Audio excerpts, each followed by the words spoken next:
अऊज़ु बिल्लाहि मिनश्शैतानिर्रजीम बिस्मिल्लाहिर्रहमानिर्रहीम। नाज़रीन कराम अस्सलाम वालेकुम।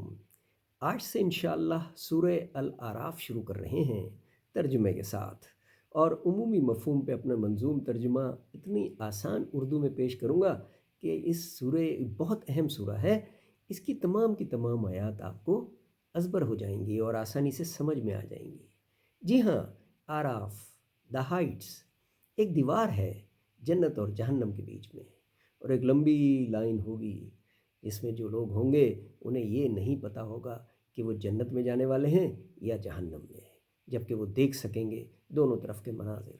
ज़रा सोचिए किस कदर तकलीफ़ दे मंज़र होगा जब हमें ये नहीं पता होगा कि हम किस तरफ जाने वाले हैं। इस सूरह में अल्लाह ताला ने डे ऑफ जजमेंट, यौम महशर को बहुत खूबसूरती से एक्सप्लेन किया है और साफ साफ खोल के रख दिया है, और बारहा बताया है कि शैतान आपको डिसीव करता है, करता रहेगा रोज़े महशर तक, क्योंकि उसने मुझसे इजाज़त ले ली है कि मैं तेरे बंदों को बहकाता रहूँगा। और अल्लाह ताला ने शैतान को जब इजाज़त दी तो ये कह दिया था तू मेरे नेक बंदों को नहीं गुमराह कर सकेगा, लेकिन बहरहाल उसका अपना काम है। उसने हज़रत आदम को बहकाया, उसके बाद उसने मक्का के लोगों को बहकाया, हुजूर पाक पे जुल्म करते रहे, और उसके बाद उसने तमाम आने वाली पैगंबरों की कौमों को बहकाया और उन्हें इस बात पे राज़ी किया, माइल किया कि वो नाहक कत्ल कर दें उन पैगंबरों को जो अल्लाह ताला की तरफ से अपनी कौमों के लिए पैगाम लेकर आए थे।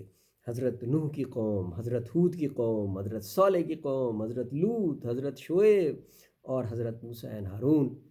तो तमाम बुज़ुर्गों को, तमाम पैगंबरों को इन्होंने तकलीफ़ दी, और किसने तकलीफ़ दी? एक ही है, और वो शैतान है जिसे अल्लाह ताला ने इब्लीस कह दिया। अब अल्लाह ताला ने इस सूरह में हमें ख़ास तौर पे शैतान से बचने के लिए और अपने आप को प्रोटेक्ट करने के लिए कायदा कानून बना दिए और तरीके बता दिए कि आपने अपने आप को किस तरह अच्छा बना के रखना है। How to hold on good. अब this is very important. Avoid ignorant people. हम अक्सर ऐसे दोस्तों में बैठ के बात कर रहे होते हैं जिन्हें ये इदराक नहीं होता कि वो कुरानी आयात की बेहुरमती कर रहे हैं, अल्लाह का नाम लेके ऐसे जजमेंट पास कर रहे हैं जिसे उनको बिल्कुल आइडिया नहीं है। अल्लाह ताला ने साफ साफ कुरान में फरमाया कि ऐसे लोगों से दूर हो जाओ जब तक वो कोई और बात ना करने लगे, क्योंकि अल्लाह ताला ने हमें इस चीज़ की इजाज़त नहीं दी किसी भी सूरत में, और यही कहा कि हर वक्त मुझे याद करते रहो, हर वक्त मेरा शुक्र अदा करते रहो, हर वक्त मुझसे मुआफ़ी तौबा करते रहो, तभी शैतान से दूर रह सकोगे।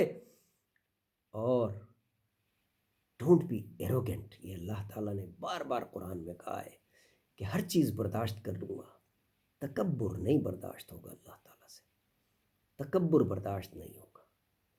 तो ये तमाम चीज़ें हम डिटेल में हर आयत के साथ इंशाअल्लाह अगली नशिस्त से शुरू कर देंगे, और मुझे उम्मीद है कि हम अगले 1-2 माह में सूरह आराफ को भी मुकम्मल कर लेंगे। आपका बहुत शुक्रिया। अल्लाह हाफ़िज़।